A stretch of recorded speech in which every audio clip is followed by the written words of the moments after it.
Oke, sekali lagi selamat datang di webinar Ilmu Keuangan. Acara ini disupport oleh View Optical, Clove Research, Zahir Accounting, dan tentunya ilmukeuangan.com. Ya, selamat datang teman-teman sekalian. Ini saya lihat udah ada 170 peserta ya. Ya, jadi teman-teman, acara pada hari ini diselenggarakan oleh ilmukeuangan.com, sebuah platform edukasi keuangan bisnis untuk para pelaku dan pegiat bisnis di Indonesia. Ya, perkenalkan nama saya Bayu Nirbayanto. Insya Allah ya 1-2 jam ke depan saya akan memandu teman-teman sekalian di sini di webinar pada hari ini dengan tema sebentar saya share screen ya. Oke, tema kita pada hari ini menghitung valuasi bisnis ya seperti yang dijanjikan oleh para pengundang Anda ya pada hari ini 17 Januari 2024 pukul 19.30 hingga 20.30. Mohon maaf tadi agak telat karena memang eh, ternyata waktu Isya kita mundur ya. Jadi teman-teman yang Muslim mungkin silakan sholat dulu tadi ya, bisa ada waktu dulu buat sholat dulu. Saya juga masih menanti Coach Yusak, kayaknya masih perjalanan dari masjid menuju ke rumah ya. Kita tunggu sebentar. Eh, Buat teman-teman yang hadir di sini ada 175 orang mungkin ya, baru beberapa orang ya yang sudah kenal dengan Coach Yusak, mungkin sudah pernah ikut kelasnya Coach Yusak. Tapi saya yakin mungkin ya sebagian besar juga masih ada yang baru pertama kali ya eh, engage dengan ilmu keuangan, baru baru pertama kali hadir di Zoom webinar hari ini. Izinkan saya perkenalkan narasumber kita pada hari ini. Beliau adalah seorang expert business finance, Coach Uzak ya. Saat ini beliau masih aktif sebagai CEO di PT Serasa Food. Beliau juga co-founder dari SS Venture Capital dan Coach Uzak juga founder dari ilmukeuangan.com tentunya ya. Founder dari Smart Financial Map Program. Beliau juga bisnis advisor di beberapa company dan saat ini beliau juga salah satu International Certified Financial Modeler and Valuation Analyst. Dan Coach Uzak juga aktif sebagai financial expert di Foodies. Beliau juga financial expert di Business Idea dan mengajar di beberapa university. Ya, itu sekilas tentang narasumber kita pada hari ini. Nah, kita akan belajar langsung dengan beliau. Oke, sambil kita nunggu Coach Uzak, ini saya informasikan juga teman-teman. Insya Allah kita pada tanggal uh, maaf, ini ketutup ya. Insya Allah Smart Financial Web kita adakan di Bandung ya. Sip, sip, sip, sip. Informasi buat teman-teman tadi di awal teman-teman udah pernah lihat ya, udah lihat ya video highlight dari Smart Financial Map. Insya Allah kita adakan pada Sabtu Minggu bulan depan nanti ya, tanggal 2-3 Maret di Hilton Bandung. Ya, buat teman-teman yang mau daftar, mau belajar langsung dengan Coach Sak, silahkan. Nanti di tengah-tengah acara nanti akan saya jelaskan materi-materinya apa aja di Smart Financial Map. Teman-teman bahkan di delivery materi apa aja, outputnya apa aja, ntar saya jelaskan di tengah-tengah materi. Oke, teman-teman sekalian, sambil kita nunggu Coach Sak pulang dari masjid kayaknya ya, boleh deh teman-teman. Di sini saya lihat ada nambah lagi ya. Tadi 160, sekarang udah nambah 180. Wah, alhamdulillah. Oh ya, sambil teman-teman ngabsen ya, sambil absen di chatroom, saya informasikan juga tata cara kita pada hari ini. Pertama ya, eh, webinar pada hari ini ada 2 sesi. Sesi pertama tentunya sesi sesi pemaparan materi oleh Coach Uzak ya dengan tema menghitung valuasi bisnis. Nanti ada sesi kedua, nanti tanya jawab. Nanti kita lebih lengkapnya bisa lanjut di sesi kedua. Jadi kalau ada pertanyaan, teman-teman silakan ketik di kolom Q&A ya. Nanti kolom Q&A itu dikosongin aja. Nanti kita kita pakai untuk tanya jawab dan diskusi di sesi kedua nanti ya oleh Coach Uzak langsung. Jadi teman-teman silakan isi pertanyaannya di kolom Q&A. Nah, untuk merespon saya atau merespon Coach Uzak, nanti silahkan di chatroom. Kita bisa ngobrol di chatroom ya, karena kita nggak bisa open mic di sini ya, ini soal webinar ya. Nah, jadi teman-teman bisa ketik apa namanya, merespon Coach Uzak nanti di chatroom. Gitu. Oke. Ya, alhamdulillah Coach Uzak udah masuk nih. Alhamdulillah.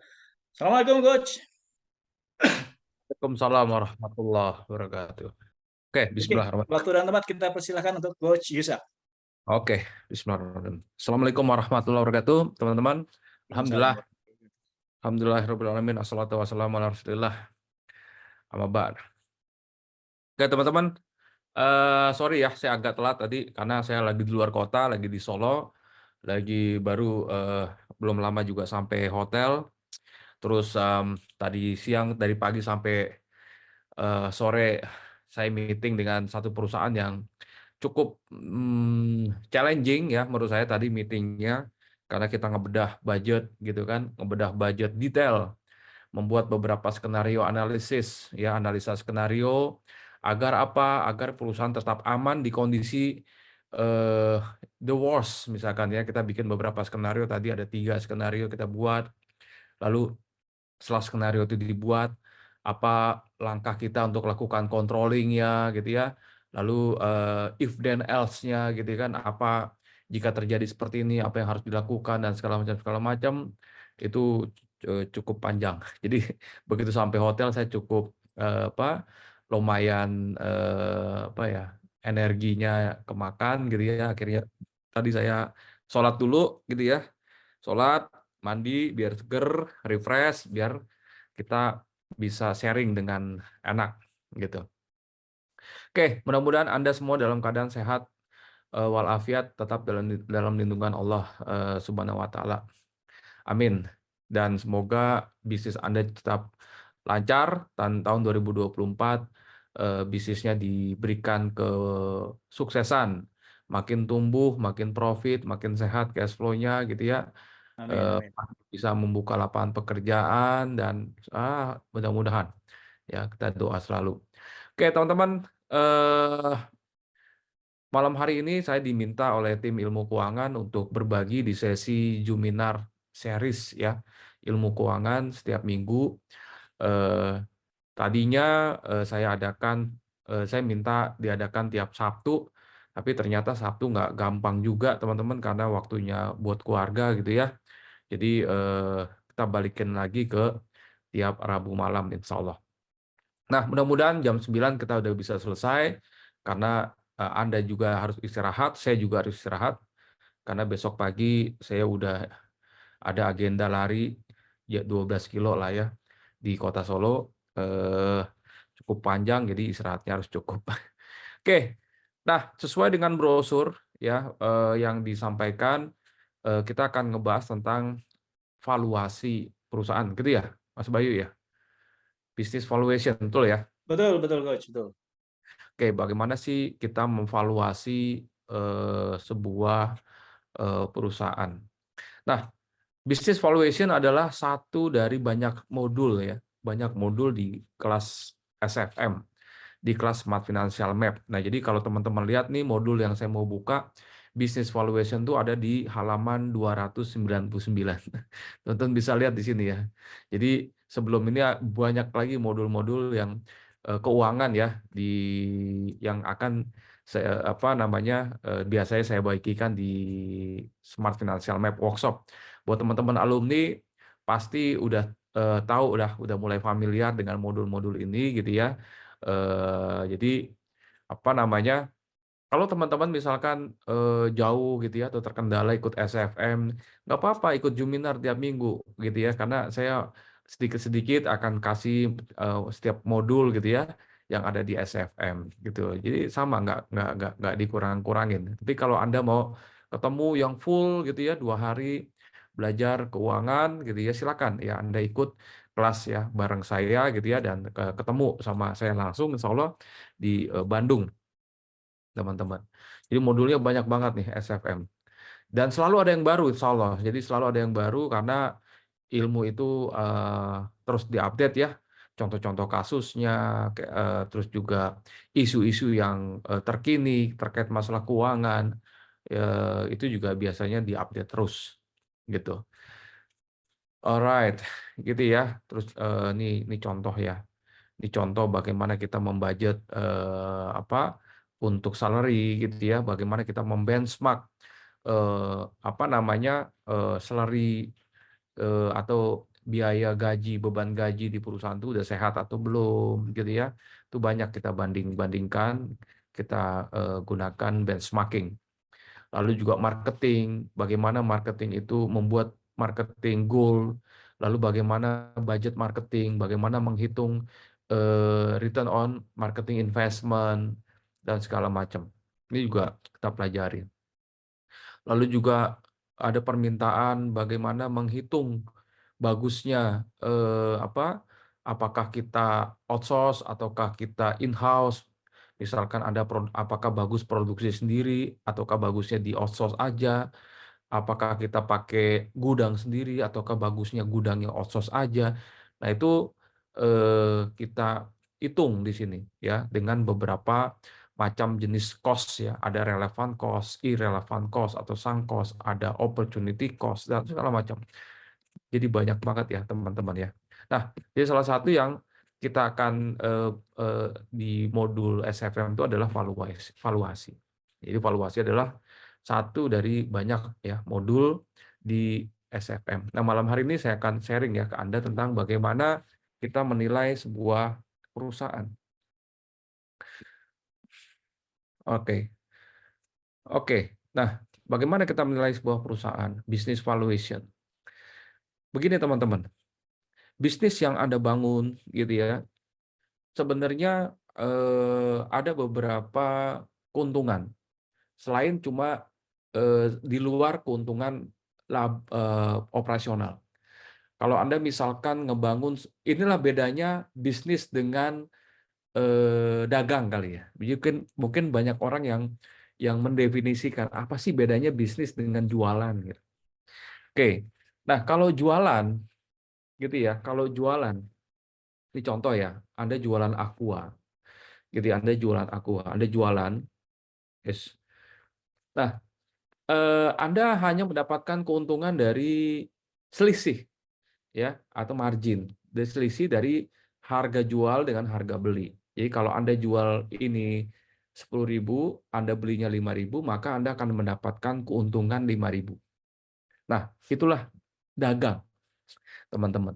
Definisi dari dagang ya seperti itu. Anda bisa lakukan itu. Tapi bisnis nggak cuma itu yang Anda dapat, gitu ya. Nggak cuma itu yang Anda dapat. Jadi keuntungan itu bukan cuma hanya dari selisih jual beli, tapi keuntungan juga bisa Anda dapatkan dari selisih nilai aset. Ya, selisih dari nilai aset. Nah, aset yang Anda bangun di dalam bisnis adalah ya bisnis itu sendiri. Jadi bisnis itu adalah sebuah entitas, ya sebuah entitas yang dia itu memiliki nilai sendiri. Yang mana kalau bisnisnya atau aset itu dijual, maka akan mendapatkan keuntungan sendiri. Contoh, Anda mau membuat bisnis air minum dalam kemasan. Lalu air minum dalam kemasan ini, bisnis Anda ini Anda kasih nama. Namanya misalkan ini Aqua ya. Namanya apa ya? Aquaria itu ya. Ada ya Aquaria ya. Kayak misalkan gitu ya, ada namanya. Nah, lalu Anda bikin badan hukumnya. Badan hukumnya Anda bikin PT Aquaria Jaya gitu ya. Lalu Anda jualan nih aquanya, Aquaria Anda jual gitu ya. Ada HPP-nya gitu ya. HPP-nya misalkan 2.000, lalu Anda jual 5.000. Dari setiap penjualan Anda mendapatkan keuntungan operasional 3.000. Ya. Keuntungan operasional 3.000, lalu dipotong biaya-biaya operasional ya dan segala macam-macam, lalu Anda mendapatkan keuntungan bersih. Nah, terus Anda berputar, Anda berjalan, Anda berjalan. Nah, tanpa Anda sadari sebenarnya Anda bukan cuma berjualan, tapi sebenarnya Anda sedang membangun sebuah aset. Apa asetnya di situ yang Anda bangun? Pertama, makin banyak Anda menjual, makin orang mengenal mereknya. Maka merek itu atau brand itu adalah aset. Makin banyak Anda menjual, makin banyak customer-nya, maka database customer itu adalah aset. Makin banyak Anda ekspansi gitu ya, makin jauh, makin banyak channel distribusi yang Anda pegang. Channel distribusi itu adalah aset. Gitu ya. Lalu makin besar pabrik yang Anda bangun gitu ya. Pabrik itu adalah aset. Makin banyak SDM yang Anda rekrut gitu ya, yang bekerja untuk Anda, itu pun juga aset. Nah, aset-aset itu akhirnya terbentuk tuh, terbentuk ya, terbentuk dan akhirnya memiliki nilai Yang setiap aset itu bisa diperjualbelikan, gitu ya. Di mana dan ketika mau diperjualbelikan itu harus dinilai terlebih dahulu. Misalkan pada saat orang tersebut bikin pabrik ini atau memulai bisnis air mineral ini modalnya misalkan cuma 100 juta misalkan. Nah, nggak sadar dalam 2 tahun ternyata begitu dinilai, nilainya menjadi 10 miliar. Nah, selisih dari 100 juta ke 10 miliar, itulah yang disebut dengan capital gain. Ya, capital gain gitu ya, atau selisih ya, selisih atau gain ya dari modal yang pernah Anda tanamkan. Ya, jadi ada selisih, ada keuntungan dari modal yang Anda tanamkan. Dan keuntungannya berkali-kali lipat. Gitu ya. Di luar bisnis operasional atau operationnya tadi. Nah, itulah bedanya, salah satu bedanya dagang dengan bisnis. Kalau kita ngebangun bisnis, berarti sebenarnya kita sedang membangun sebuah aset, nggak cuma berdagang. Nah, jadi aset itu. Nah, bedanya dengan mungkin teman-teman tahu misalkan cerita tentang direct selling atau MLM misalkan. Teman-teman di sana itu dia jualan, ya dia melakukan jualan. Dia mendapatkan keuntungan, tapi dia nggak ngedapetin yang namanya capital gain. Itu yang bedain. Ya, dia nggak dapat. Karena apa? Karena capital gain-nya itu didapatkan oleh si pemilik brand-nya atau si prinsipalnya itu. Gitu ya. Nah, itu salah satu yang membedakan bisnis dengan dagang. Nah, karena bisnis adalah sebuah aset, maka bisnis itu juga memiliki nilai. Ya, memiliki nilai. Sama seperti halnya mobil ini memiliki nilai, rumah ini memiliki nilai. Sekarang kalau saya tanya Anda, berapa harga rumah ini? Berapa harga mobil ini? Jawabannya gampang. Anda tinggal cari informasi terkait rumah dan mobilnya. Rumahnya di mana, luas tanahnya berapa, luas bangunan berapa, NJOP-nya berapa, dan segala macam. Harga pasarannya berapa, udah ketemu tuh harga rumah. Mobil juga gitu. Mereknya apa, tahun berapa, kondisinya gimana gitu ya. Harga pasarannya udah tinggal lihat. Ya, jadi nah, sekarang sebaliknya kalau saya tanya misalkan berapa harga bisnis ini? Yang mana dari 3 bisnis ini yang paling mahal, teman-teman? Ya, yang paling mahal. Menurut Anda yang mana ya? Paling mahal yang mana bisnis ini? Yang gerobak kah, yang restoran kah, atau yang gedung kah, atau segala macam. Gitu ya. Nah, yang properti lah, yang gedung, yang mana? Nah, saya kasih tahu ke Anda, bisnis yang ada di gedung ini perusahaan ini ada di satu gedung di Jalan Jenderal Sudirman, Jakarta. Di perusahaan ini sedang ada masalah keuangan. Dia punya hutang ya sekitar 1 triliun, gitu ya. Terus profitability-nya minus, gitu. Debt to equity ratio-nya udah jelek, gitu. Nah, perusahaan ini adalah perusahaan angkringan ya. Dia punya 500 cabang. Ya, setiap cabang menghasilkan profit 30%. Nah, yang ini restorannya baru buka kemarin. Nah, sekarang yang mana yang mahal nih kira-kira, teman-teman? Gitu ya. Nah, artinya apa? Artinya Anda nggak bisa melihat atau menghitung bisnis hanya melihat dari fisiknya aja. Nggak bisa. Jadi kita nggak bisa mentang-mentang dia di gedung jadi mahal. Belum tentu kok. Ya, saya pernah beberapa kali menemukan atau membantu ya perusahaan. Ya, karena saya banyak membantu perusahaan banyak ya, cukup banyak saya bantu. Saya melihat ada perusahaan yang biasa-biasa aja fisiknya gitu ya. Fisiknya biasa-biasa aja. Tapi begitu saya lihat laporan keuangannya, wow, luar biasa. Gitu ya. Untungnya gede, pertumbuhan revenue-nya juga bagus, cash flow-nya sehat. Sementara saya ketemu dengan bisnis-bisnis yang ada di tempat-tempat yang mewah, gitu ya. Lokasinya ada di lokasi yang strategis, lalu karyawannya banyak. Begitu saya lihat laporan keuangannya, saya langsung ngilu gitu. Ya ampun, kebayang stresnya kayak gimana tuh owner. Gitu ya. Nah, artinya apa teman-teman? Bisnis nggak bisa dilihat dari fisiknya, gitu ya, nggak bisa dilihat dari bentuknya. Nah, untuk itu kita harus melihat dalemannya kayak gimana, ya, bisnis itu. Nah, nanti baru kita lihat nih, dan setelah kita ngelihat dalamnya seperti apa, laporan keuangannya kayak gimana, kondisinya kayak gimana, baru nanti kita bisa hitung, gitu ya teman-teman ya. Jadi nggak bisa kita melihat bisnis hanya dari luarnya aja. Jadi seperti teman-teman tahu, Gojek divaluasi sekian, Kopi Kenangan unicorn gitu ya. Terus juga dia dapat pendanaan sekian triliun. Itu gimana cara ngitungnya? Gitu ya. Gimana sih cara investor ini ngitung nilai perusahaan mereka? Oke. Nah, ini kita belajar ya teman-teman ya. Nah, saya mengatakan bahwa valuation atau valuasi, business valuation is more art than science. Ya, lebih banyak seninya dibanding sainsnya gitu. Jadi artinya apa? Artinya apa ya? Valuasi itu tidak untuk mendapatkan angka absolut, ya. Jadi valuasi atau menghitung nilai perusahaan tujuannya bukan untuk mendapatkan angka yang absolut seperti angka-angka yang ada di matematika.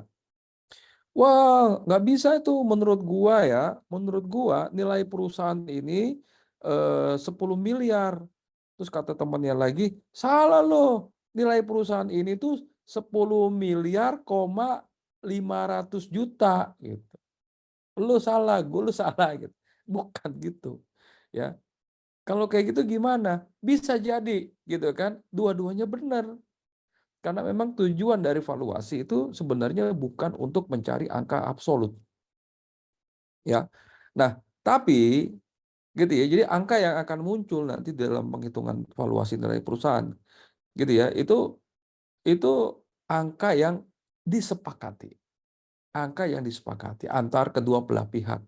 Gitu ya. Antara penjual dengan pembeli dan segala macam. Jadi harus ada kesepakatan. Nah, karena yang kita nilai ini adalah banyak hal-hal yang intangible-nya atau hal-hal yang tidak terlihatnya, maka kesepakatan itu yang disepakati bukan angkanya.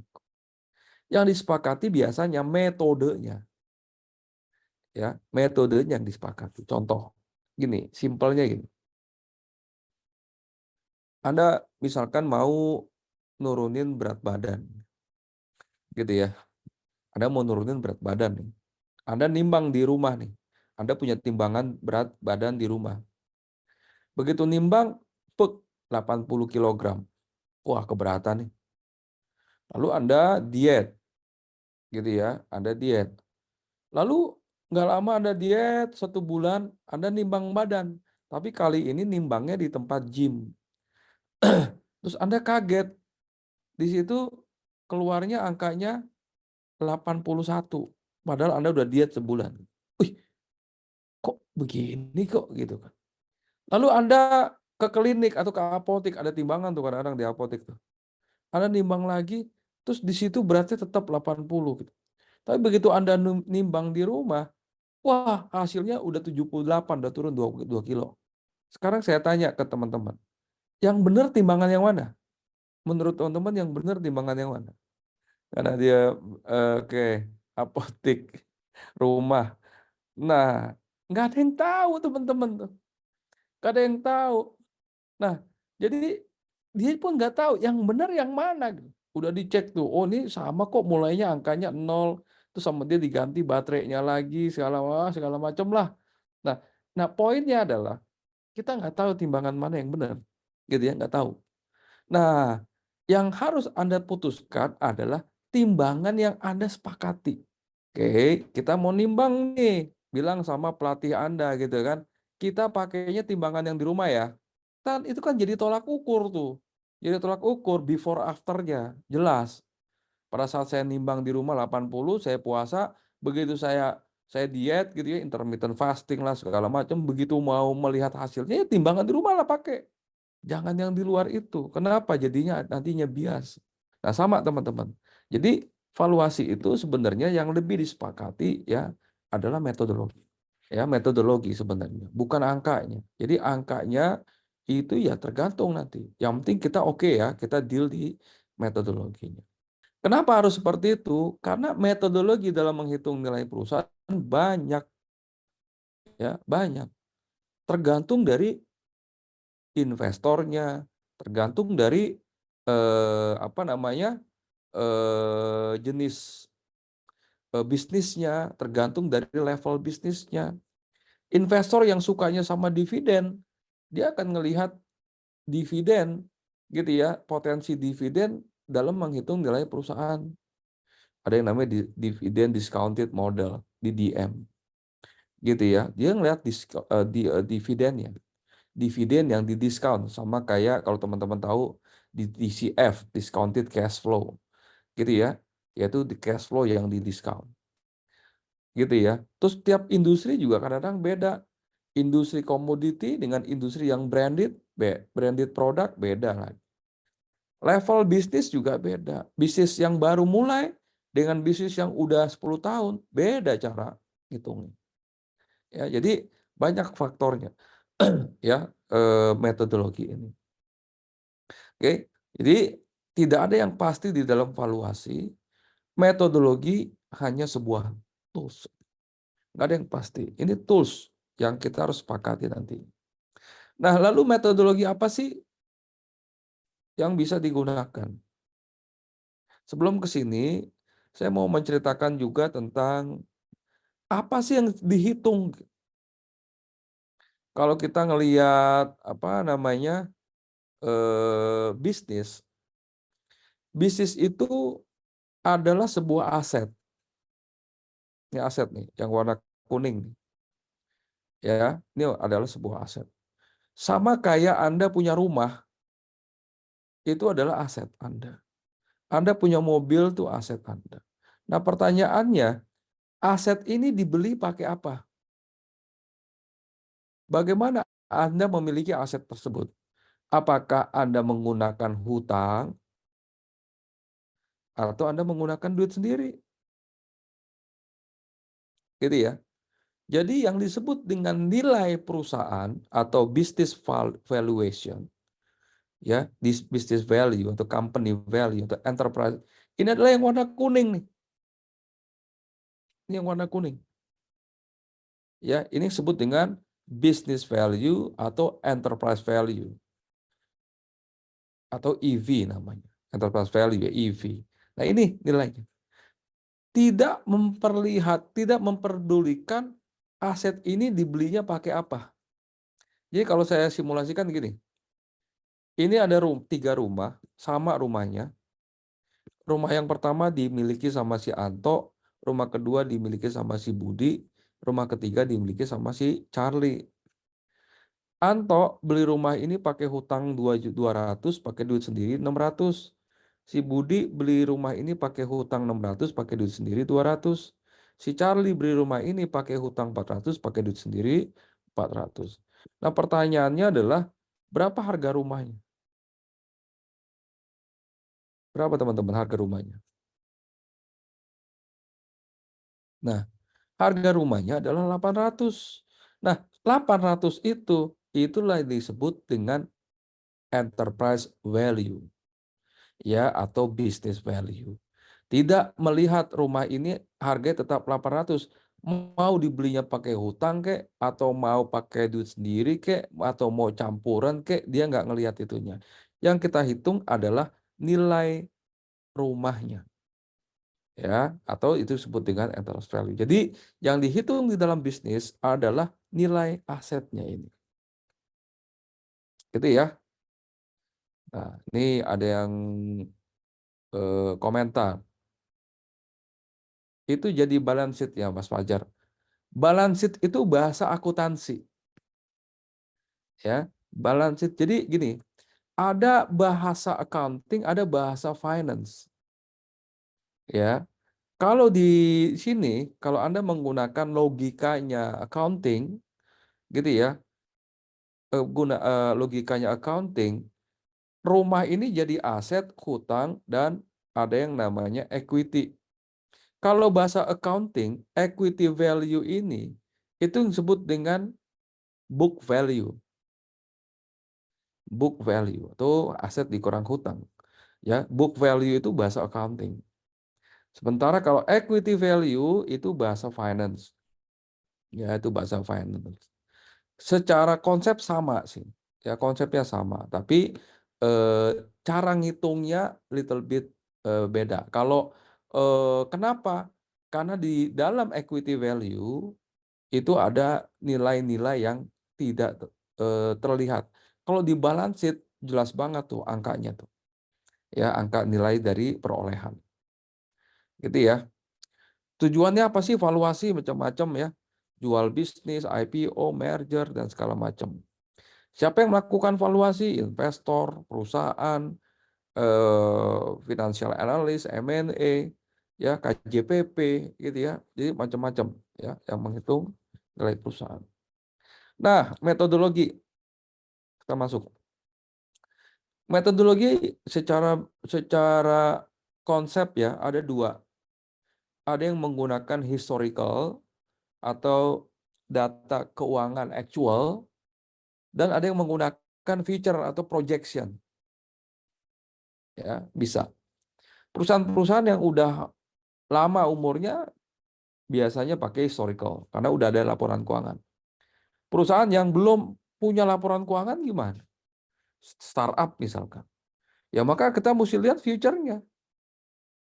Nah, menghitung future ini lebih tricky nih dibanding historical. Karena historical lebih scientific. Ya, historical lebih scientific dibandingkan future. Kalau future, ya siapa yang bisa tahu? Manusia punya keterbatasan informasi akan masa depan. Gitu toh. Jadi ya kita cuma akhirnya menggunakan metode-metode yang kita sepakati aja karena nggak ada yang pernah tahu tentang future gitu. Tapi kalau historical ini lebih scientific memang. Nah, makanya kebanyakan investor dia menggunakan metode dua-duanya. Satu dilihat menggunakan historical, yang satu lagi juga melihat dari sisi proyeksi atau potensi. Gitu ya. Oke. Nah, saya mau sharing tentang 3 metode yang paling umum ya. Yang paling umum. Ini banyak sebenarnya. Metode yang pertama adalah metode pembanding. Jadi paling gampang nih teman-teman konsepnya. Konsep dari metode ini adalah gini. Dia membandingkan dengan industri yang sejenis. Konsepnya kayak gini. Anda mau apa ya? Anda mau menghitung ya potensi dari bisnis nasi goreng. Ya, Anda mau menghitung potensi bisnis dari bisnis nasi goreng. Misalkan Anda punya teman nih, teman Anda ngajuin proposal ke Anda investasi karena dia mau buka, mau jualan nasi goreng pakai gerobak di kantor RW 11 misalkan. Nah, Anda bingung kan? Ini gimana ngitungnya nih? Ini bisnisnya belum jalan gitu. Lalu paling gampang gimana, teman-teman? Yang paling gampang adalah si investor ini itu melakukan survei atau melakukan benchmarking. Benchmarking dengan bisnis nasi goreng yang udah buka duluan. Ya. Misalkan dia lihat nih tukang nasi goreng yang ada di RW 11. Terus dia tongkrongin tuh. Dia tongkrongin, dia lihat, oh sehari yang datang 100. Oke. Harganya berapa nih? 20.000. Oh, berarti 100 kali 20.000 sebulan. Sehari 2 juta. Gitu ya. 2 juta kali sebulan berarti 60 juta kali setahun 720 juta omsetnya. Nah, lalu dia pengen tahu nih berapa biayanya. Akhirnya dia beli, dia timbang tuh, oh kira-kira berasnya sekian, ini nggak ada kerjaan nih si investor nih. Gitu ya. Terus dia hitung-hitung, wah dia dia akhirnya mikir, kemungkinan marginnya sekitar 25%. Lalu sama dia hitung tuh, 25%, berapa return on investment-nya. Kalau ini harga gerobaknya misalkan 50 juta lah, udah lengkap tuh. 50 juta investasi, berapa kira-kira return on investment-nya, berapa kira-kira pengembalian modalnya, payback period-nya. Lalu baru dia mulai hitung tuh kira-kira potensi berapa, valuasinya berapa, segala macam. Nah, dari cerita yang tadi ada, ya kalau kita lihat, si investor tadi mencoba untuk mencari tahu berapa sih sebenarnya ya potensi, berapa sih sebenarnya nilai dengan cara membandingkan. Nah, jadi metode comparable ini paling banyak digunakan, gitu ya. Dengan mengasumsikan bahwa semua industri yang sama itu memiliki figur keuangan yang sama. Memiliki figur keuangan yang sama. Figur ya. Figur tuh biasanya tuh dilihat tuh perusahaan distribusi biasanya profit marginnya itu net profit marginnya itu kira-kira sekitar di 9 sampai dengan 12%. Perusahaan di consumer good net profit marginnya kira-kira di sekian. Perusahaan di jasa transportasi kira-kira sekian. Itu benchmarking ya, benchmarking. Nah, akhirnya dia melakukan comparable dengan perusahaan sejenis. Nah, itu teman-teman semangat atau ide ya, metode comparable. Apa yang di-compare? Nah, macam-macam. Ada omsetnya yang di-compare, ada keuntungan yang di-compare, ada cash flow-nya yang di-compare. Jadi tergantung si investornya. Dia mau meng-compare apa. Yang paling umum yang di-compare adalah EBITDA-nya atau keuntungannya. EBITDA ini adalah salah satu keuntungan. Ya, satu dari 5 jenis keuntungan. Ada laba kotor, ada laba operasional, ada EBITDA ya, earning before interest tax depreciation amortization. Ada laba sebelum pajak, ada laba bersih. Jadi EBITDA adalah salah satu. Ini salah satu yang dibandingkan EBITDA-nya. Makanya kalau Anda ngelihat perusahaan-perusahaan yang udah TBK itu dimunculkan tuh biasanya EBITDA-nya. Diberitahu informasinya. Ya, berapa EBITDA multiple-nya. Nah, itu ya teman-teman ya. Nah, yang kedua, yang paling umum ya, itu menggunakan metode discounted cash flow. Ini paling umum. Metode ini idenya begini. Ini adalah future base. Ini future base. Ya. Jadi idenya adalah berapa sih uang yang akan tergenerate dari bisnis ini? Cash flow ya. Berapa sih free cash flow yang akan terjadi dari bisnis ini di masa yang akan datang. Itu semangatnya. Jadi si investor ini pengen ngelihat nih, free cash flow-nya berapa. Karena dia melihat bahwa free cash flow, kemampuan perusahaan mengenerate free cash flow, itu bisa dikatakan kemampuan perusahaan untuk bisa membagikan keuntungan untuk si investor. Karena kalau kita ngomongin misalkan dividen ya, dividen itu dihitungnya dari profit, tapi dibagiinnya kan dari free cash flow. Kalau perusahaan itu profit tapi nggak ada uangnya gimana? Nggak bisa dibagiin juga. Gitu toh. Jadi dia akan melihat nih free cash flow-nya seperti apa di masa yang akan datang. Lalu di diskon. Saya kemarin bikin konten tuh. Saya bikin konten, kalau Anda dikasih duit 10 miliar 10 tahun lagi atau 7 miliar hari ini, Anda pilih yang mana? Ya, akhirnya banyak yang menjawab 7 miliar hari ini. Alasannya apa? Gitu toh. Alasannya apa? Ada yang bilang, yang pasti-pasti aja kok, belum tentu saya hidup 5 tahun lagi. Gitu. Itu alasan yang paling logis. Oke, tapi kalau kita hitung secara keuangan, gitu ya, karena nilai 10 miliar hari ini, nilai 10 miliar 10 tahun, 5 miliar 10 tahun, 10 miliar 10 tahun lagi itu, kalau kita net present value kan hari ini nilainya di bawah 7 miliar. Saya pernah hitung pakai ChatGPT itu. Itu nilainya sekitar 6, something lah. Jadi 7 miliar hari ini lebih bernilai dibandingkan 10 miliar 10 tahun lagi. Nah, itulah konsep dari discounted cash flow. Nah, terus ada yang menghitung nilai perusahaan menggunakan metode book value. Ini metode konservatif jadul ya. Dia hanya melihat asetnya. Macam-macam ya teman-teman. Gitu ya. Nah, saya mau simulasiin gitu ya. Oh ini kalau startup dinilai dulu, bukan dulu sih, baru-baru lah. Banyak perusahaan-perusahaan yang belum jalan, masih paper gitu, masih bisnis plan, itu udah dikasih pendanaan sama investor. Padahal perusahaannya belum jalan, masih ide, tapi ada investor yang masuk. Pertanyaannya gimana cara investor itu menilai? Nah, betul, si investor itu memang membeli idenya, membeli future-nya.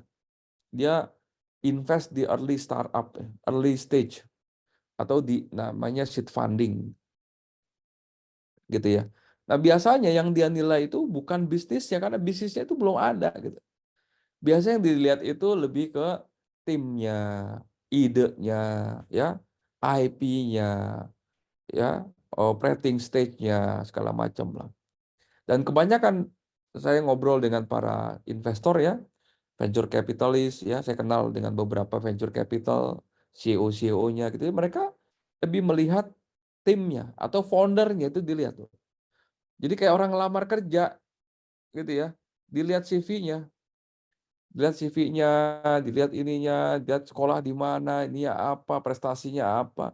Jadi itu yang dilihat. Makanya strength of the team itu paling bobotnya paling gede tuh kalau untuk menilai startup.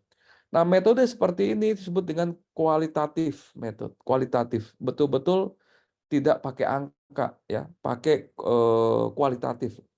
Jadi lebih subjektif. Gitu ya teman-teman. Nah, jadi angkanya bisa beda-beda nih. Jadi kalau di sini udah nggak ada yang salah, nggak ada yang benar. Terserah si investornya aja menilai. That's why kenapa dulu pernah ada isu ya. Kalau Anda mau bikin startup dan Anda mau ketemu investor, cari teman Anda yang lulusan luar negeri. Terus CV-nya dimasukin ke dalam investment deck-nya itu. Ya, pitching deck-nya itu dikasih tahu kalau dia lulusan mana. Itu bisa ningkatin nilai perusahaan. Ya. Nah, karena investornya akan melihat timnya. Alright, nah sekarang kita masuk ke metode comparable. Saya akan kasih contoh ya, ini satu metode comparable. Yang kita bandingkan adalah EBITDA-nya. EBITDA multiple. Bagaimana cara kita menghitung nilai perusahaan menggunakan EBITDA multiple? Caranya sederhana. Anda buka Yahoo Finance, Google Finance, atau website-website yang berisikan informasi tentang perusahaan-perusahaan yang sudah TBK, IPO, listing ya, listed company. Nah, lalu cari perusahaan yang menurut Anda sejenis dengan perusahaan yang mau Anda valuasi. Contoh ini ada perusahaan tepung. Ya. Di sini ada Dehan, Flour Mill, ada Nito, ada Louis Mill, dan segala macam. Nah ini, ya ada 5 perusahaan. Anda bandingin. Lalu Anda cari informasi tentang enterprise value-nya. Ini EV nih. Ya, carinya di mana? Cari di website-nya itu ada, tinggal ambil aja kok. Ya.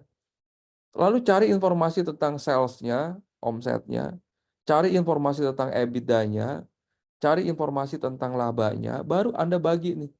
Ini Anda bagi dengan ini dapatnya 0,5. Ini Anda bagi dengan ini dapatnya 8,2. Ya, ini Anda bagi dengan ini dapatnya 13 kali. Lalu Anda lakukan hal yang serupa ke 5 perusahaan ini. Dari sini baru kita pakai average, kita rata-ratakan. Rata-rata perusahaan tepung EV per sales-nya, enterprise value per omsetnya itu 0,8 kali. Artinya, kalau perusahaan Anda adalah perusahaan tepung dan omsetnya 10 miliar, maka valuasinya adalah 8 miliar menggunakan metode ini. Kalau pakai median, ya median ini berarti angka tengah ya, di angka tengah. 0,8 berarti sama 8 miliar. Kalau pakai EBITDA, EV per EBITDA dirata-ratakan ketemunya 10,6, 8,8. Kalau misalkan omset Anda tadinya 10 miliar, lalu profitnya misalkan di 1 miliar, ya, maka 1 miliar dikali 8, 8,8. 1 miliar dikali 10, 10 miliar. Begitu juga dengan menggunakan ini, sama aja. Nah, ini contoh perusahaan yang lebih branded, Mayora, Nippon, dan segala macam, sama ya. Ini EV per sales dan segala macam. Tapi kalau Anda perhatikan, perusahaan ini lebih tinggi EV per sales-nya, 2,8 dibandingkan ini 0,8. 16,1, 10,6. Kenapa? Karena biasanya memang branded product itu sama market dikasih nilai yang lebih besar. Gitu ya, branded. Nah, dibandingkan hanya jual komoditas. Nah, itu kira-kira teman-teman. Jadi angka-angka ini Anda bisa dapatkan ya di website. Jadi sebenarnya simple sih. Nah, ini lebih scientific. Kenapa? Karena data yang digunakan yaitu data real ya. Data real berdasarkan laporan keuangan. Biasanya saya menggunakan Yahoo Finance. Kalau kita simulasiin ya. Di sini akan saya buka Unilever ya. Nah, ini ada nih. Enterprise value nih 129 triliun ya. Ini udah ada nih enterprise value per EBITDA-nya 18 kali. Ya, udah ada. Ya kalau Anda nggak mau ngitung pakai table yang tadi juga udah dikasih tahu. Atau mau lebih gampang lagi pakai ini nih. EBITDA multiple by industry. Nah, ini juga ada nih. Equidam. Ini saya biasa pakai Equidam. Nah, ini udah ada nih. Industri advertising 10 kali ya. Airline 60,98, aluminium segitu ada nih. Kalau Anda nggak mau pakai table Excel yang tadi, langsung lihat di sini. Dia udah mencari nih beberapa jenis perusahaan dirata-ratakan. Tapi kalau Anda mau ngadep investor kan nggak bisa begini. Ya, dibikinlah dokumennya biar jadi lebih bagus gitu kan. Tapi kalau Anda cuma pengen ngitung ngasal aja, misalkan ya bisa aja pakai metode yang seperti ini. Ini udah ada ya. Ini apa namanya?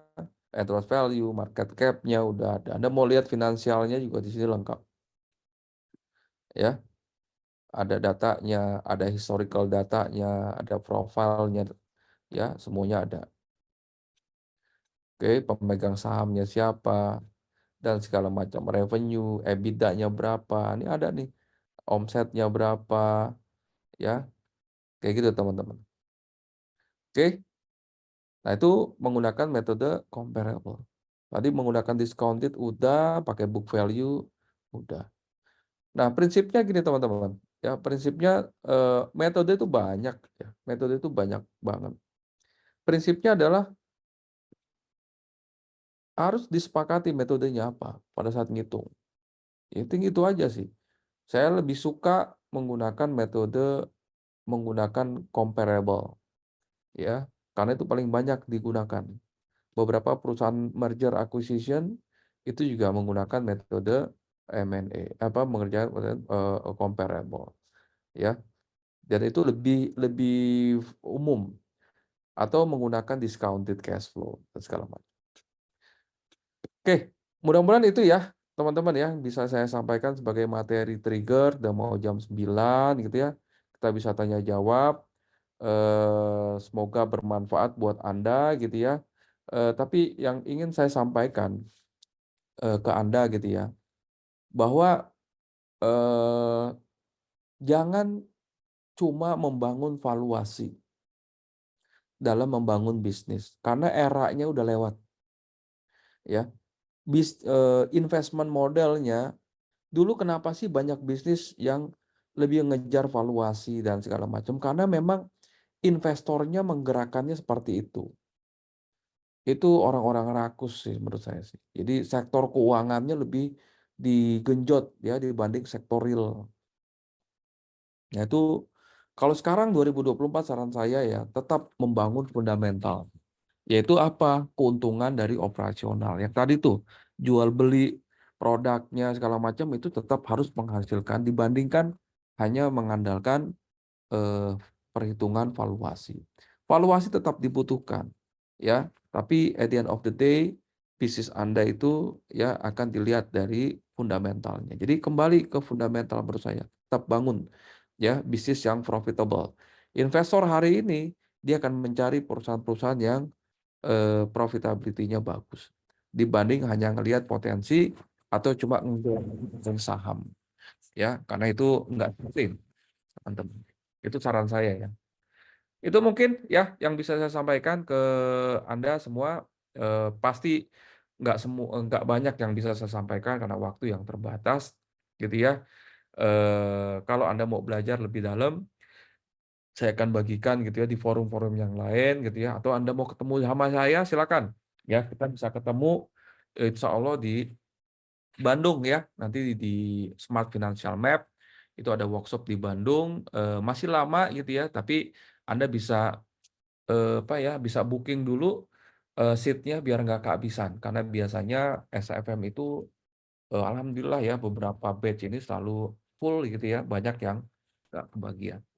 Itu mungkin ya yang bisa saya sampaikan. Saya kembalikan lagi ke Mas Bayu. Terima kasih. Assalamualaikum warahmatullahi wabarakatuh. Waalaikumsalam warahmatullahi wabarakatuh. Oke, thank you Coach. Ya teman-teman, jangan kemana-mana dulu.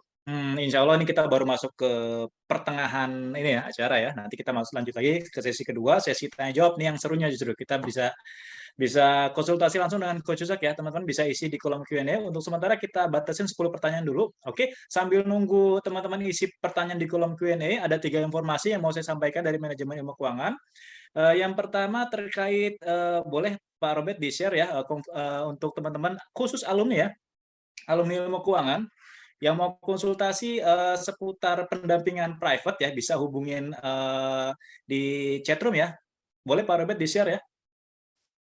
Ya, khusus untuk alumni ilmu keuangan ya, informasi konsultasi program pendampingan private, advisory next level, atau kerjasama company bisa hubungi link WA di chatroom ya, silahkan ya. Ya mungkin yang butuh untuk bisnis blueprint, untuk business plan, atau teman-teman yang butuh kebutuhan khusus ya, untuk feasibility study, atau untuk financial check up, atau teman-teman alumni SFM, yang kemarin mungkin kita nggak bisa ya open data di workshop, buat teman-teman yang mau undang Coach Yusak, untuk analisa sesuai dengan analisa dari SFM, materi-materi implementasi SFM, langsung by case ya, by case real data di company masing-masing, silahkan bisa hubungin di chatroom tuh ya, ada linknya. Nah, untuk teman-teman yang baru pertama kali ya engage dengan ilmu keuangan yang masih bingung ya, program-program ilmu keuangan tuh ada apa aja ya, selain SFM yang tadi baru diceritakan oleh Coach Zak, kita punya beberapa program, ada program-program dasar, ada program-program online juga kita ada ya. Buat teman-teman yang mau konsultasi, boleh Pak Robert di-share di chatroom ya.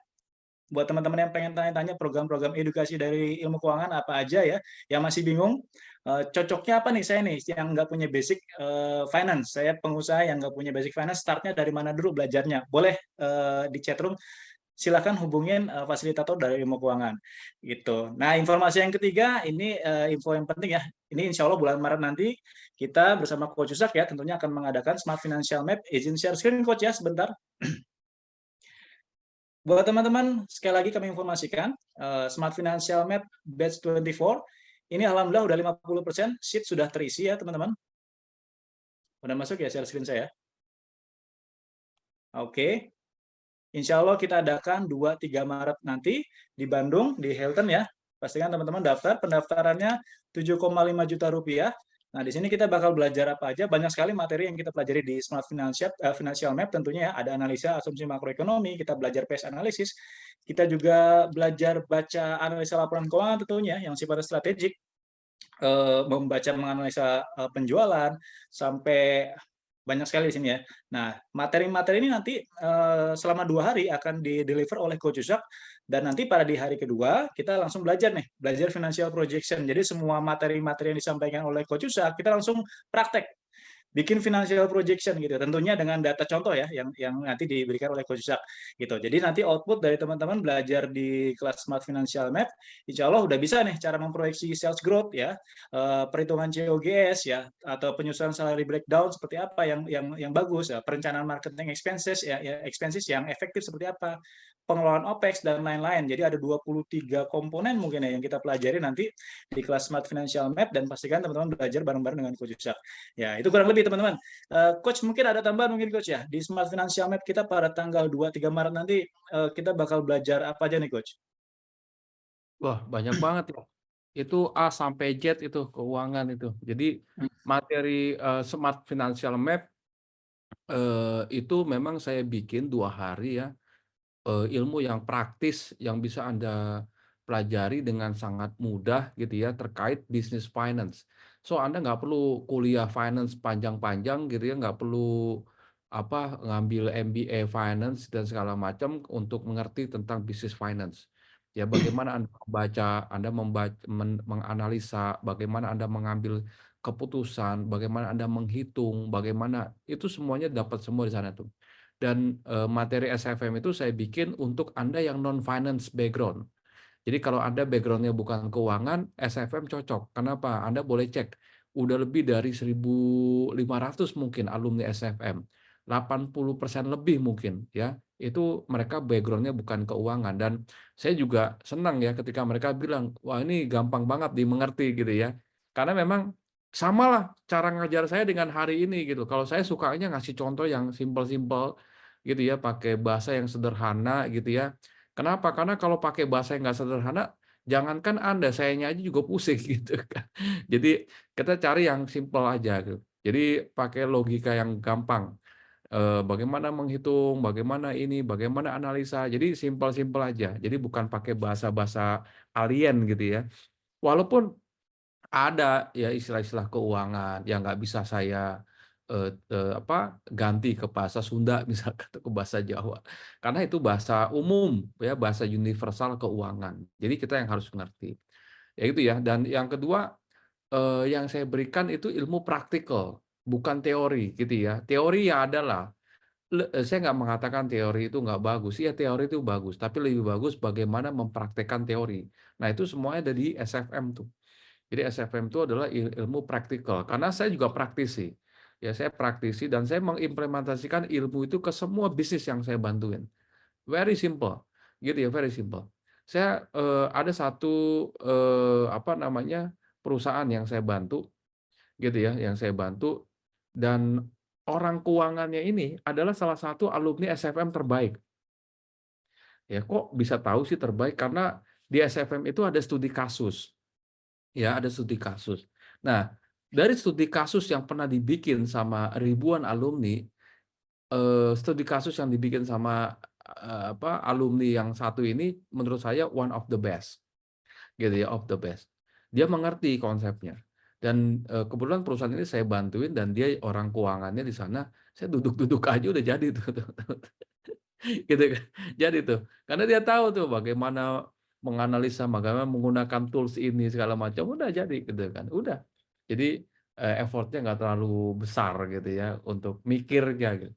Nah, jadi lebih simpel dan alhamdulillah banyak perusahaan yang growth ya, tumbuh gitu kan, tumbuh baik revenue-nya, profitability-nya, cash flow-nya jadi sehat, nilai perusahaannya jadi bagus, lalu mereka bisa lebih fokus dan segala macam.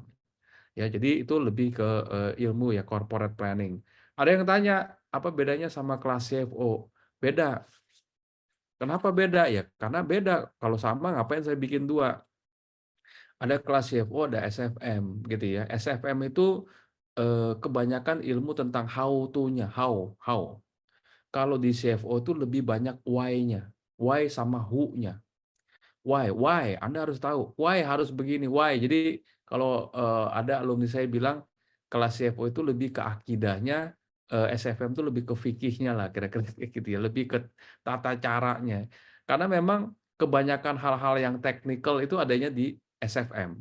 Kalau di CFO itu lebih strategik. Ya, lebih strategik. Jadi, bagaimana Anda melihat aspirasi perusahaan, bagaimana manajemen keuangan perusahaan disesuaikan dengan visi misi, keinginan para stakeholders, gitu ya, pemegang saham. Lalu bagaimana kita, lakukan, apa namanya, memperbesar bisnis, ya, dengan cara apapun gitu ya, baik merger, akuisisi, dan segala macam, itu beda. Walaupun ada yang sama, ya sekitar 25% lah sama, tapi pendalamannya beda, gitu ya, dan output-nya beda. Kalau di setiap kelas saya selalu ada output, selalu ada outcome. Kalau output-nya di SFM tuh kita mainin Excel ya, financial modeling, itu output-nya kalau di SFM. Kalau di CFO, output-nya itu financial KPI, ya financial KPI dan strategi. Ya itu lebih ke situ untuk ngambil keputusan. Jadi output sama outcome juga, beda. So, lebih bagus. Makanya banyak alumni SFM ikut juga CFO, alumni CFO ikut juga SFM karena ini materi yang beda, teman-teman. Gitu ya. Itu mungkin baik yang bisa disampaikan. Oke, thank you Coach. Buat teman-teman yang mau daftar kelas SFM, pastikan ya segera daftar. Nanti pendaftarannya 7,5 juta rupiah. Buat teman-teman yang mau daftar di apa webinar hari ini, tentu dapat voucher ya, voucher penawaran khusus. Jadi teman-teman pastikan nanti di chatroom perhatiin tuh nanti dari teman-teman dari manajemen akan infokan promo diskonnya tuh berapa tuh. Mungkin 1 juta atau 500.000 ntar cek aja di situ. Biasanya juga dapat free course ya buat teman-teman yang daftar di Zoominar pada hari ini gitu. Oke Coach, ini udah masuk 10 pertanyaan, kita batasi dulu ya, 10, 11 saja. Mungkin Pak Robert kita stop dulu ya, sampai 11 dulu ya, karena waktunya juga udah cukup malam. Silakan Coach, ada 11 Q&A di kolom Q&A Coach ya, silakan Coach. Oke, pertanyaan ya, ada Q&A. Pak Tri, metode mana yang paling sering dipakai untuk valuasi bisnis? Apakah DCF, metode aset, atau nilai pasar?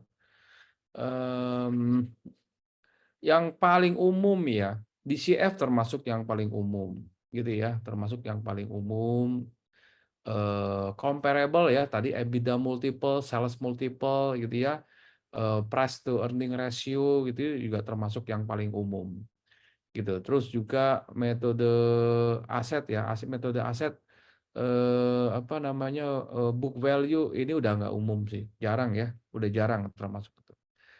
Oke, jadi DCF termasuk yang umum. Perbedaan capital gain dengan capital expenditure apa? Beda banget dong. Capital gain itu selisih ya keuntungan ya dari modal yang kalau capital expenditure itu adalah belanja modal ya. Jadi capital expenditure belanja modal. Anda beli aset itu capital expenditure. Kalau capital gain itu selisih. Anda beli aset, Anda beli tanah 1 miliar. Lalu tanahnya itu 3 tahun kemudian jadi 3 miliar. Nah, selisihnya itu disebut dengan capital gain. Gain, ya, keuntungan, ya, atau gain. Nah, capital expenditure itu belanja modal. Anda mau buka cabang, Anda beli ruko, beli tanah, nah itu disebut dengan capital expenditure atau belanja modal. It's very different. Anggi, Pak, simulasinya saya mau bikin produk 3.200 senilai 1,5 juta. Alumni alumni saya yang aktif calon investor ada 21. Total yang sebenarnya member nggak aktif 5. Biasanya investor menilai, ya saya mau invest caranya gimana. Saya Anggi, lembaga estetika medis. Oke. Saya mau bikin produk, oke. Alumni saya yang aktif calon. Saya agak kurang mudah alumni saya yang aktif calon investor ada 21. Oke, total yang sebenarnya member nggak aktif-aktif 5.000. Biasanya investor menilai ya saya mau invest caranya gimana. Iya, harusnya iya ya menilai. Oke, izin bertanya, JWK, apa perbedaannya median dengan average? median angka tengah, average angka rata-rata. Ya, kalau average itu dirata-ratakan, median tuh dicari aja yang tengahnya. Makanya dalam mencari pembanding biasanya dicari ganjil, ya angkanya ganjil. 3, 5, 7 gitu ya, biar apa? Biar ada angka mediannya. Kalau nggak ganjil nggak ada angka median. Ya karena median dicari angka tengah. Fairly, izin bertanya coach, untuk menghitung EBITDA multiple tapi perusahaan yang sedang saya jalankan kan masih menengah ke bawah. Bagaimana mencari referensi perusahaan sejenis? Oke, nggak apa-apa, pakai perusahaan sejenis. Sejenis itu sejenis industrinya, bukan sejenis omsetnya gitu. Kalau sejenis omsetnya ya kalau kita ya masih mungkin masih jauh gitu. Tapi sejenis industrinya. Kalau Anda jualan misalkan bisnis ayam goreng misalkan, ya nggak apa-apa bandingkan dengan KFC. Ya, jangan bandingkan omsetnya beda, tapi dibandingkan industrinya. Kenapa? Karena metode pembanding itu mengasumsikan bahwa setiap industri yang sama itu memiliki profil keuangan yang sama, gitu ya.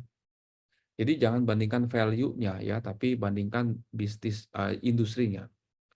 Bakhtiar, coach ada kelas belajar khusus hitung valuasi untuk dapatkan pendanaan di venture capital dan apa saja yang harus dipersiapkan untuk dapat funding ke venture capital atau angel investor. Sebenarnya nggak perlu kelas ya, atau ikut SFM ada, tapi ini very simple lah, gitu menurut saya very simple. Ini ikut Juminar juga harusnya juga bisa kok, ya Anda bisa belajar sebenarnya. Tapi mungkin gitu ya, mungkin lebih seru kalau bikin kelas nggak cuma bagaimana ngitung nilai perusahaan, tapi juga bagaimana membuat investment deck gitu ya untuk ke investor gitu ya. Wah itu ya, nah itu mungkin perlu ilmu tuh ya, itu mungkin perlu ilmu. Setuju tuh. Mungkin saya kepikiran deh bikin satu e-course ya tentang bagaimana menghitung valuasi dan bagaimana mempersiapkan apa namanya investment deck ya atau pitching deck ke investor gitu ya. Nah itu memang perlu ilmunya. Oke. Terima kasih, Mas Bakhtiar. Wina, kapan perusahaan harus menghitung valuasi? Valuasi tujuannya macam-macam. Ada untuk transaksi jual beli. Anda mau menjual saham.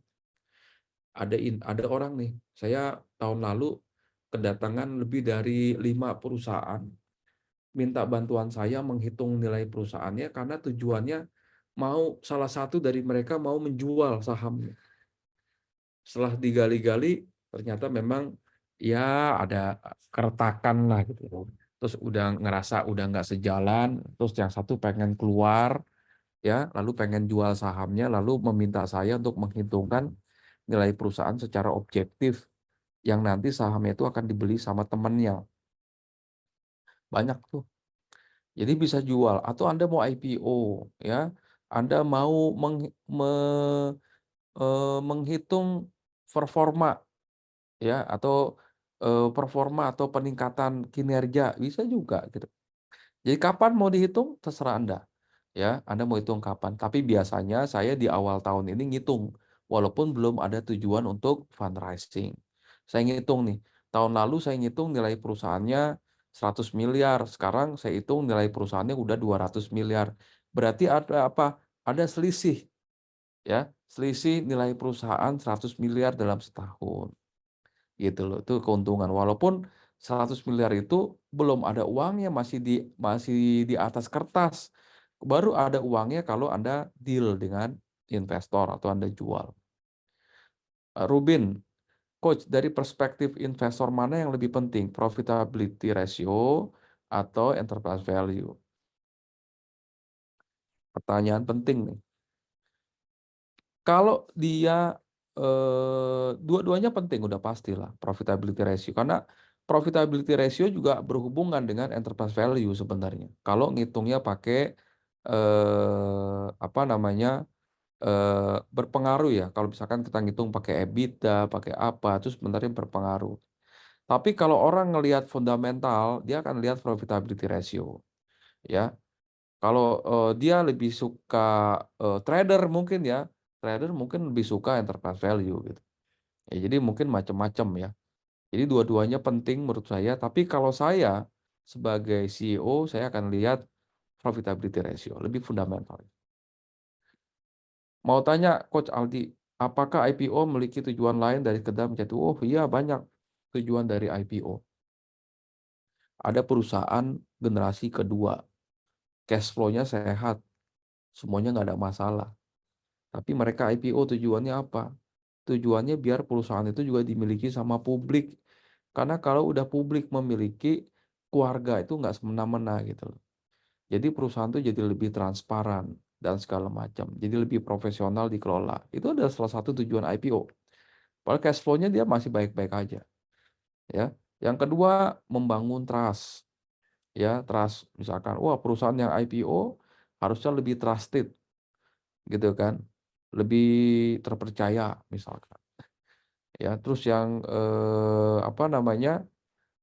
Ketiga, ya bisa mudah untuk mendapatkan profesional, pro hire.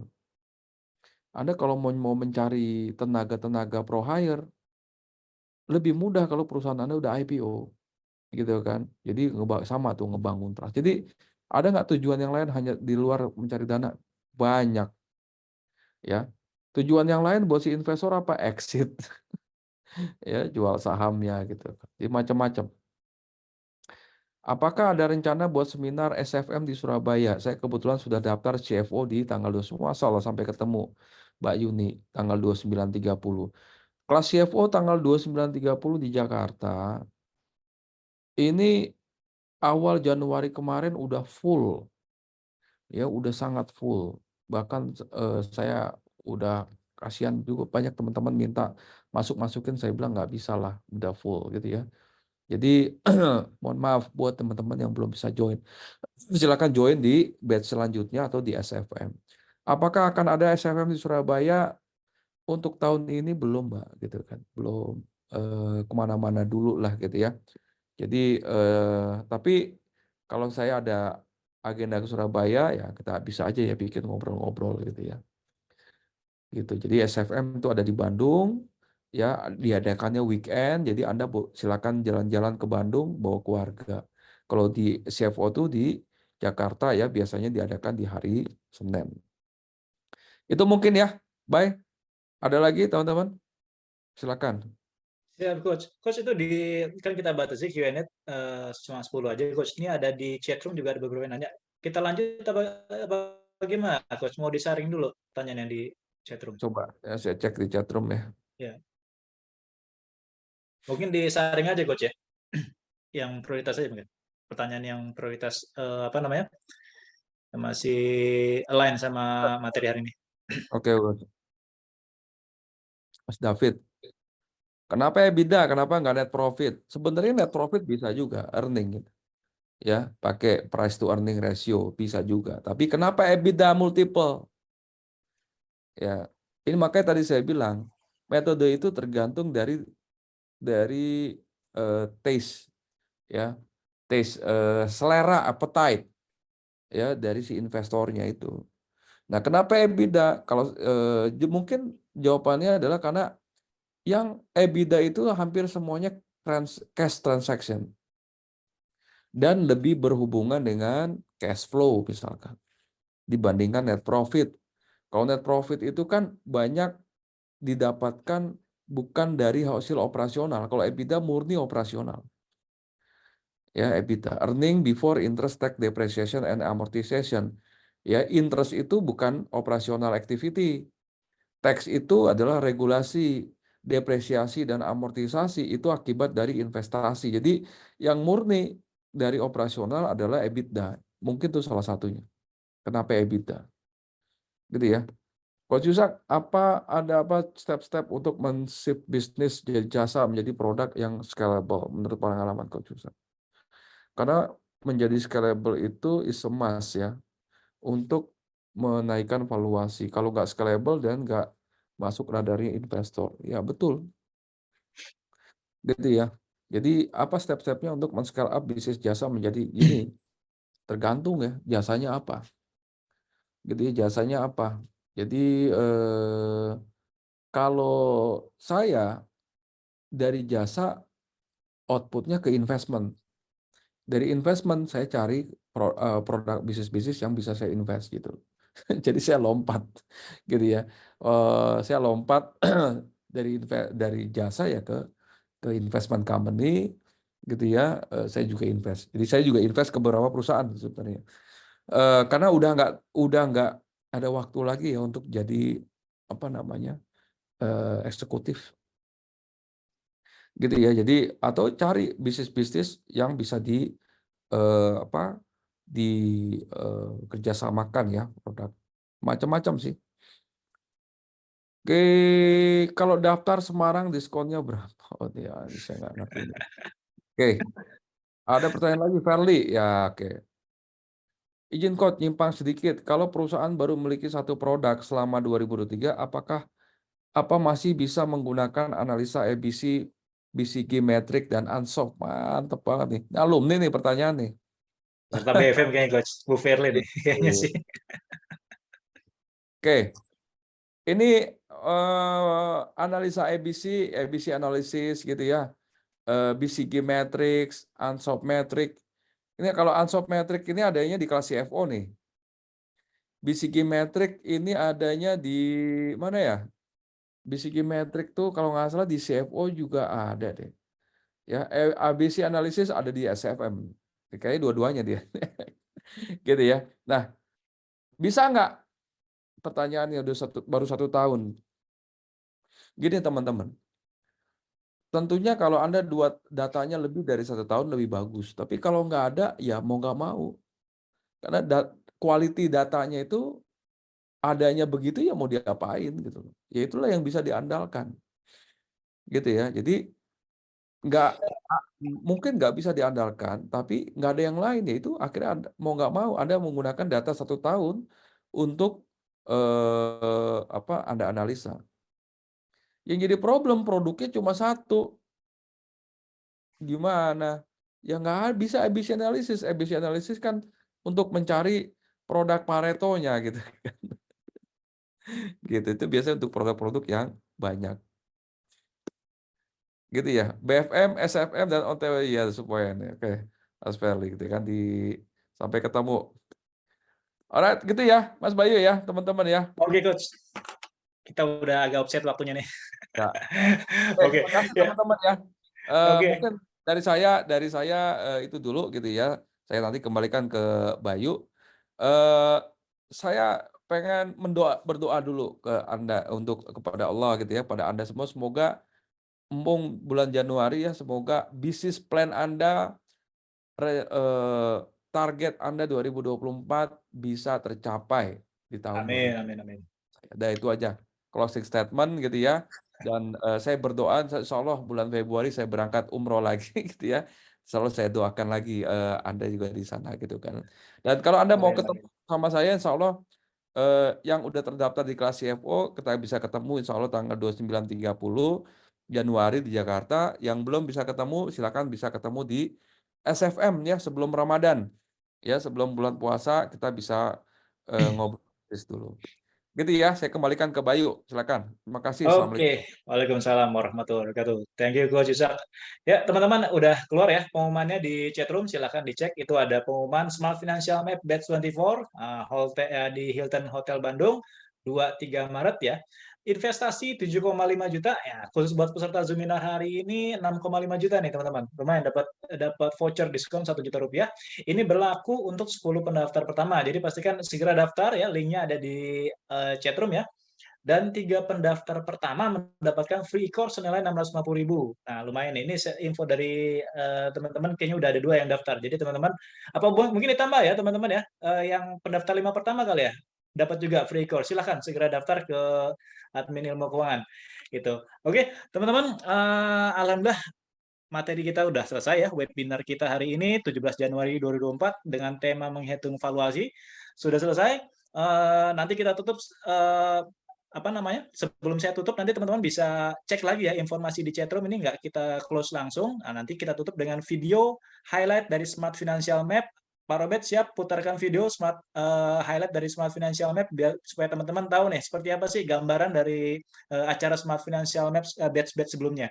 Oke, teman-teman sekalian, sekian dari kami. Saya Bayu Nirbayanto, izin pamit. Selamat menjalankan beristirahat ya.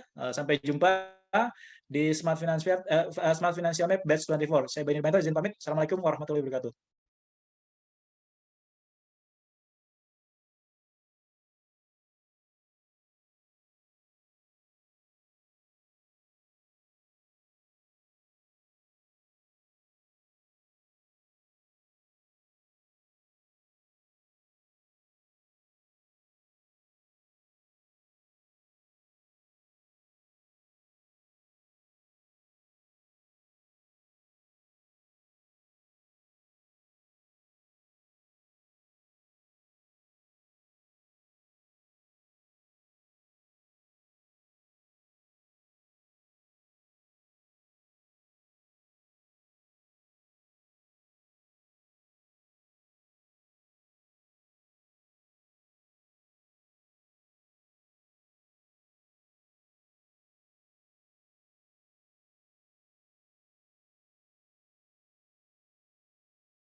Assalamualaikum, saya Teguh Wisnu, perusahaan yang saya bawa ke sini ya untuk belajar sama Mas Yuzak. Ya Alhamdulillah, sangat-sangat terbantu sih dengan ilmu yang disampaikan oleh Mas Yuzak. Alhamdulillah, banyak banget insight ya, ilmu yang saya dapatkan. Tapi saya cukup terkesan bagaimana kita jadi bisa memilih ketika ingin berinvestasi, itu kita bisa mencoba untuk memutuskan dengan menganalisa dari ilmu yang tadi Mas Yuzak sampaikan. Thank you Mas Yuzak, penyampaian juga enak banget ya, maksudnya santai. Kan kita tahu ilmu keuangan tuh kan kayaknya berat banget gitu ya. Cuman ketika Mas Yuzak sampaikan tuh terasa ringan ya. Alhamdulillahnya nyampe ke saya gitu. Buat teman-teman semua yang ingin sekali mendapatkan ilmu keuangan ya, ketika belajar sama Mas Yuzak jadi lebih santai, ringan, tapi ilmunya tetap daging insya Allah ya. Jadi buat teman-teman semua, belajarlah ilmu keuangan karena itu penting sekali ketika kita memiliki atau mempunyai perusahaan. Semoga sukses untuk kita semua.